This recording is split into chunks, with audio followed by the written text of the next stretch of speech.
Hi guys, Martin here and welcome to the exquisite Enzo Ferrari, which I'm about to go for a drive with in DriveClub. You can see it here in all its highly detailed glory. Evolution's car models are really some of the best I think we've seen so far this generation in terms of detail. This was part of the recently released Apex DLC car pack. I'm also taking it for a spin on the brand new Japan track added in this week's update. For me, the Enzo is a bit of a love or hate car really. I personally love it. I think it looks very striking, it has presence, but it's ultimately an acquired taste. But it's undeniably fun to drive though in DriveClub. Very responsive handling, rapid acceleration, and that superb signature Ferrari sound which has been captured very well indeed in DriveClub.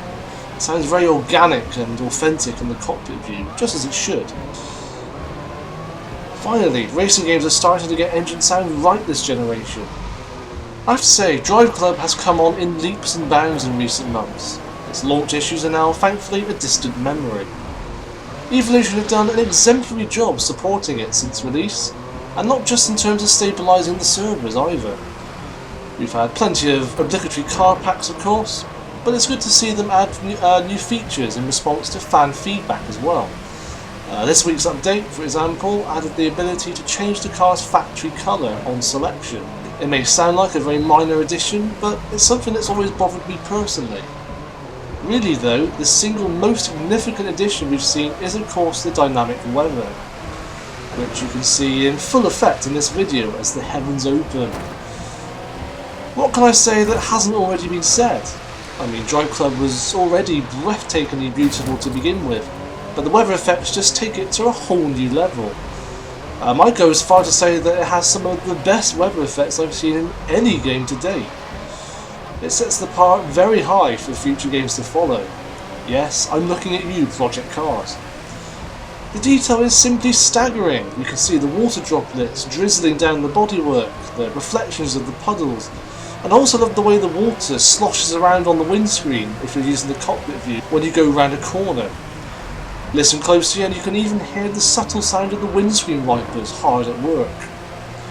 I just noticed one of the AI drivers who clearly has no taste whatsoever. I mean, who in their right mind would paint an Enzo Ferrari in garish green? It's hideous. There should be a law against painting Ferraris in anything but red. I took great pleasure in slamming into him there for his crimes. Anyway, the dynamic weather adds a whole new dimension. Not to mention the added challenge, since it has a significant effect on the handling. You really have to fight to keep the car stable at speed and be conservative with the power at your disposal. But that's all part of the thrill. Of course, it's more fun to do the exact opposite. Stamp on the power and feather the throttle to hold the slide. It's very easy to get the car sideways in DriveClub, but not so easy to hold it in the rain as the tyres lose traction more easily. But it's very satisfying when you get it right.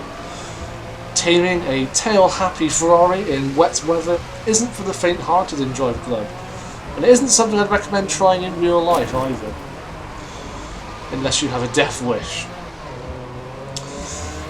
Apologies for some of the bad driving on display, but it's sometimes hard to avoid colliding with the AI drivers, as the tracks are often just so narrow, and the opposition tends to bunch up a lot. But they at least don't slam into you quite as much as before. I think it's fair to say the AI has greatly improved in updates lately. As for what you get in the Apex car pack, it's nicely varied I think. You get a prestigious performance coupe in the form of the McLaren 650S. There's also a track car, the Caterham Superlight R500. There's also a Corvette, so that's muscle cars covered. And there's even a concept car too, with the Jaguar CX-75, which had some spotlight recently actually in the upcoming Bond film Spectre. My only criticism is there's been an overabundance of Ferraris and Corvettes. The last few packs have all had both a Ferrari and a Corvette, and it's the same story with next week's as well, since it will have the Ferrari F50 and yet another Corvette. Do we really need 3 Corvettes in DriveClub? You do wonder if there's some sort of licensing agreement going on here. That is the fact there's still no Japanese cars available, despite Japan now being a track location. Still, Evolution are said to be working on adding more manufacturers in the game, so all hope is not lost. Next week we have another new car pack on the horizon. It's called the Downforce DLC pack. In fact, you may remember last week Evolution released a teaser video showing a car driving very fast, reaching 242 miles an hour, and invited people to guess what car it was. Not to gloat, but we correctly identified it as the Koenigsegg 1-1 on the website, which was previously exclusive to Need for Speed Rivals, so I'm looking forward to finally being able to drive it in another game. Anyway, that's it from me now.